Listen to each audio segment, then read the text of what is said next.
So I was asked recently what it's like after you die. And I thought that was such a great question because, us NDEers, we talk about what happens as we are experiencing the process of learning love, is what I'll say. I personally didn't think love existed,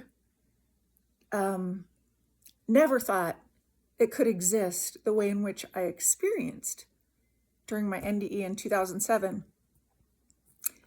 But what got me to this moment was the question of what happens after we die.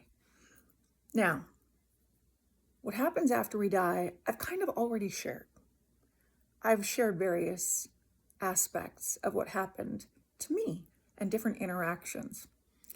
But I think it would be interesting to know what happens while you die. And this is something that I've not shared before. I'm actually putting it in my current book that I'm working on, The Structure of Love. And I remember while I was writing this section of my book, I thought, I've never talked about what it feels like to die. So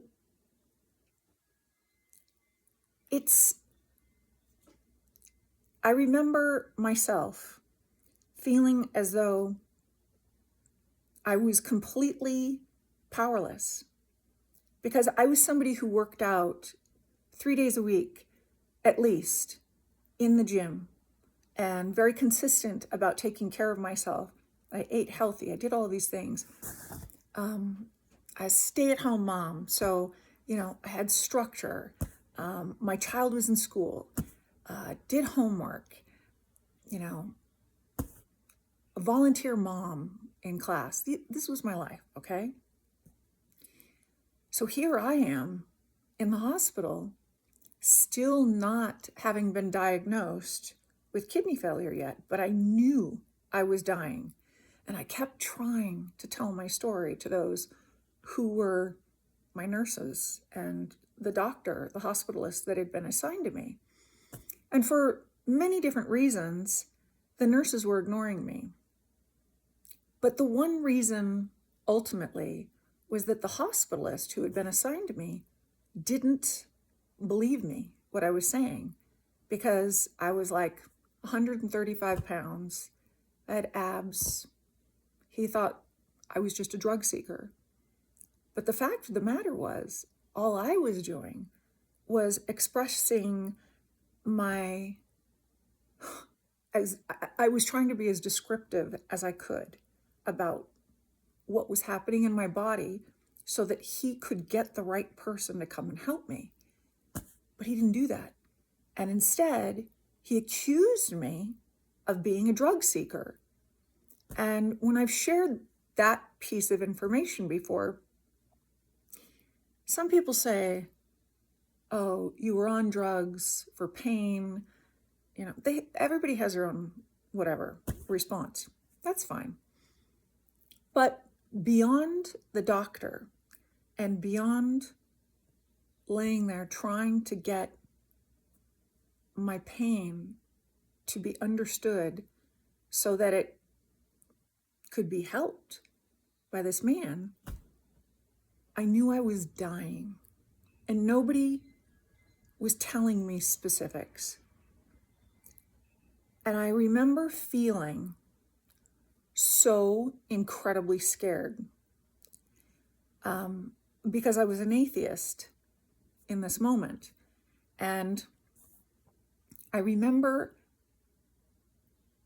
laying there like, I can speak, I can tell what's happening, but I can't get anybody to act on what I'm saying. And this is significant because I realized, yeah, just surrender.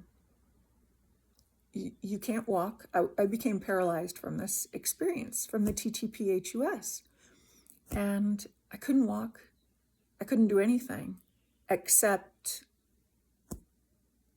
rely on those that were supposed to help me to figure it out. And before or maybe right after, I did fire this doctor because I thought, I've got to do something. And I'd just gotten my first instruction from a voice that turns out it was heaven. And it was just the doctor and I in the room. And the doctor didn't say this to me, but the voice instructed me to make a scene, make it big, or you won't make it out. And I did make a scene. And I had to make it bigger. So I did.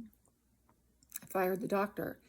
But I remember after that, like right before having done that or right after, I didn't know what to do. And I surrendered to the not knowing what to do. And my body, it was in excruciating pain, but somehow, in the weirdest way, there was a relaxation in it.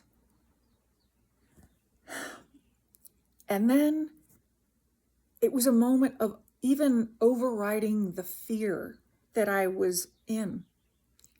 I was afraid of what was happening. I was afraid of never seeing my child again. I was afraid of dying because I didn't understand what that was. I didn't understand what that meant. I just thought when we die, we stop. We just stop, and then whoever buries me or cremates me. But before I understood what dying is, I remember surrendering to a deeper sense of giving it over. It's kind of like you lay down at the end of the poker game and whoever wins, everybody shows their, hand that they've been holding in the game. It's like I just laid down my hand. All right, here's what I've got. Told everybody what I got. They're not listening. Game over. And this sense almost of a peace came in as well. And the peace was connected to something that I didn't know. I've never described it like this before. But it was a peace throughout me that somehow knew. It was all going to be taken care of, whatever it was. In other words, quit trying. There's nothing more you can do. And I was in so much pain. And it was a moment where I remember trying to tell myself everything will be taken care of. My son will be fine. My time is done.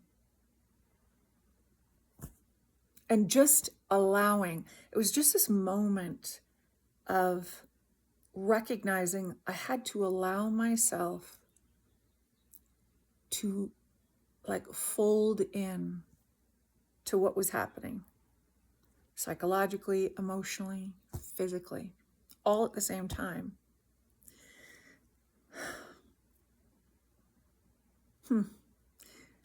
It's interesting thinking about it again.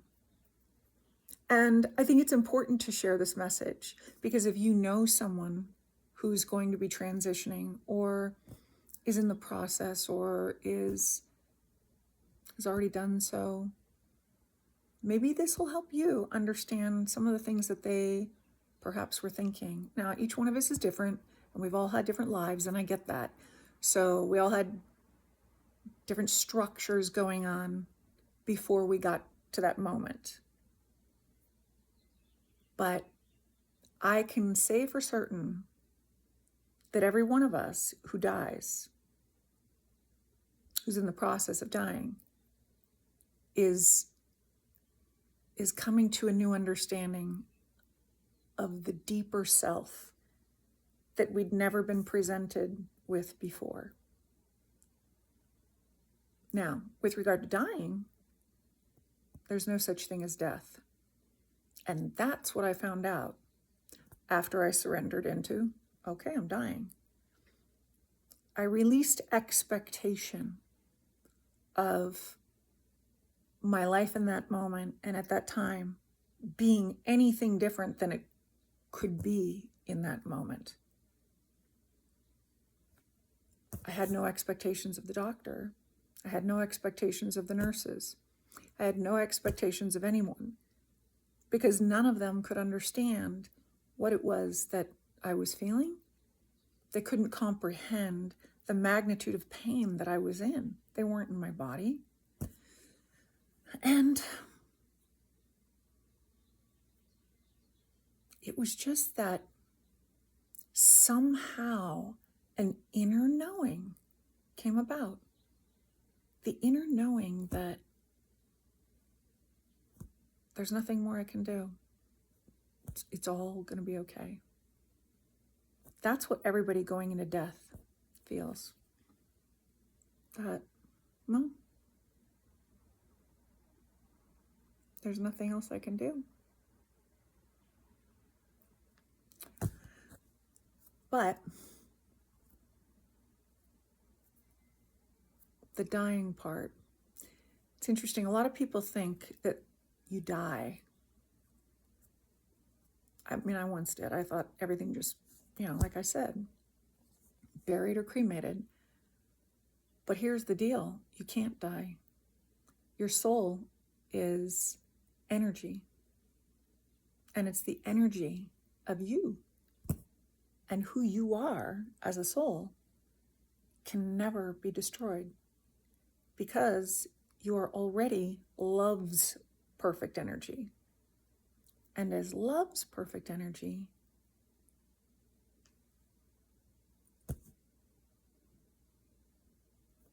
what else can I say? You're love. Love is the supreme ruler. Love is the supreme power. Love is everything. So love can never be destroyed. Not at all. It only gets transformed. But it's always that baseline energy. So during the process of what humans call death, love is guiding the entire experience. Love is behind everything. Anyway, I just thought I'd share, and I hope that helps. Until next time, may peace be upon you.